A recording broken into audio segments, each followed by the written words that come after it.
Hi friends, ఎలా ఉన్నారు? అందరూ బాగున్నారా? నేను బాగున్నాను. గుడ్ మార్నింగ్ అండి అందరికీ. ఇదో తెల్లతో వెళ్ళి సొప్ప కొట్టేది, ఆవులకి గడ్డి నాటాలి కదా, అందుకే కొట్టేదానికి వెళ్ళాము. చూడండి, కొడుతున్నాము. ఎంత పొడుగు ఉందో, చాలా పొడుగుంది. వెళ్ళి కొట్టేదానికి రెడీ అయ్యాను. మా హస్బెండ్ రాలేదని వెయిట్ చేస్తూ ఆ సొప్ప కింద కూర్చున్నాను. ఎండ అయిపోయింది, తెల్లారితోనే ఎండ ఎక్కువగా ఉంది. ఇదిగో మా హస్బెండ్ వచ్చాక ఇద్దరు కొడుతున్నాం. కొనలో కింద అడుగు అంతా నరకాలి. ఈ విధంగా నరికేసి ఆ కర్రలు మారిగుంది కదా, అదంతా ఒలిచి చిన్న చిన్న బిల్లలుగా నరికి పొలంలో కింద నాటాలండి. ఆ వీడియో కూడా తీస్తాను. వీడియో స్కిప్ చేయకుండా చూడండి ప్లీజ్. దయచేసి నేనేమి ఎక్కువ టైం వీడియోస్ చేయటం లేదు.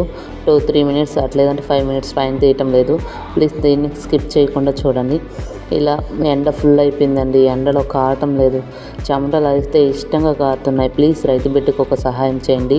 చూసి లైక్ చేసి సపోర్ట్ చేయండి ఫ్రెండ్స్, ప్లీజ్ దయచేసి. ఇద్దరు కొడుతున్నాం. మళ్ళా ఆకంతా ఎత్తుకొని బాయికాడికి ఆవులకి ఎత్తుకొని పోవాలి.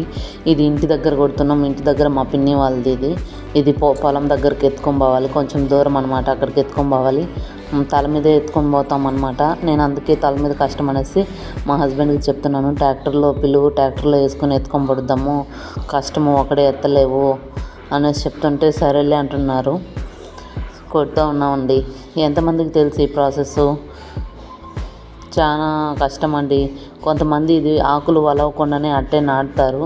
అది భిన్న మొలక రాదు. బటుగా ఆకులు తీసేసి మనం చెరుకులు మారిగా నాటామంటే భిన్న మొలక వస్తుంది. అలా కాకుండా జిల్లలుగా కొట్టి కూడా నాటుతారు. మేము ఎప్పుడు అలా నాటలేదు. మేము మామూలు చెరుకు నాటినట్టే నాటుతాము, బాగా వస్తుంది. ఎండాకాలం కదండి, ఆవులకి గడ్డి లేకపోతే పాలు కూడా లేవు కాబట్టి గడ్డి ప్రిపేర్ చేస్తున్నాము. ఎండైనా వానైనా ఆవులకి మేపు లేకపోతే ఎలా చెప్పండి? కాబట్టి ఆవులకి మేపు ఉంటేనే కదా. ఇంకా చాలా ఉందండి. ఇదే ఫస్ట్. ఇంకా 4-5 మడవలు ఉన్నాయి. చాలా ఉంది కొట్టాలి. ఆడికి ఎండ అయిపోయింది. ఇది కాసేపు కొట్టేసి వెళ్ళి అన్నం తినేసి మళ్ళీ మధ్యాహ్నం నుండి కొడతామండి. కాబట్టి ఎక్కువ ఎండ అయిపోయింది అనేసి వెళ్ళిపోవాలి. ఇప్పటికే కాలేదు. 10 దాకా కొడుతున్నాము. 10 దాకా కొట్టేసి ఇంటికి వచ్చామన్నమాట. ఎండలు ఎక్కువైపోయినాయి, ఎక్కువసేపు ఉండలేము ఎండలో. కొట్టేసాము. మా హస్బెండ్ ఆవులకి ఎత్తుకొని పోతున్నాడు గడ్డి బాయికాడికి. అక్కడ దూరంగా కనిపిస్తుంది చూడండి షెడ్, అక్కడికి ఎత్తుకొని పోవాలి. నేను కట్టి లేపుతున్నాను, మా హస్బెండ్ ఎత్తుకొని వెళ్తున్నాడు. ప్లీజ్ అందరూ చూడండి, స్కిప్ చేయకుండా చూడండి. నచ్చితే లైక్ చేయండి, షేర్ చేయండి, సబ్ చేయండి. Bye friends, thank you so much. అలాగే జై జవాన్ జై కిసాన్. Bye friends.